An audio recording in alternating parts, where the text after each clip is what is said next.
ఇంకా అస్తమానం మీరు వాడికి అలా జరగాలండి, వాడు మంచివాడు కాదు, వాడు చెడ్డవాడు, అందుకని వాడు కష్టపడాలి అని తీర్పులు చెప్తూ కూర్చుంటే మనలో తప్పులు లేవా?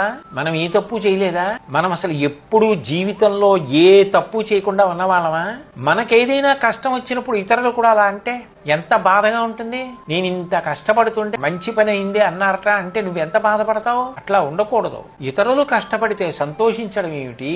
ఇతరులు బాధపడుతుంటే నువ్వు ఆనందించడం ఏమిటి? రాక్షస గుణం కదూ, అస్సలు ఉండకూడదు మనిషి అట్లా. కానీ మనిషి సంతోషించడం మొదలు పెడితే అటువంటి వ్యక్తి ఎక్కడ ఉన్నా కుటుంబంలో ఎవ్వరూ ప్రశాంతంగా ఉండలేరు, ఆ వీధిలో ఎవరూ ప్రశాంతంగా ఉండలేరు, ఆ రాష్ట్రంలో ఎవరూ ప్రశాంతంగా ఉండలేరు, ఆ దేశంలో ఎవరిని ప్రశాంతంగా ఉంచాడు. ఎందుకు?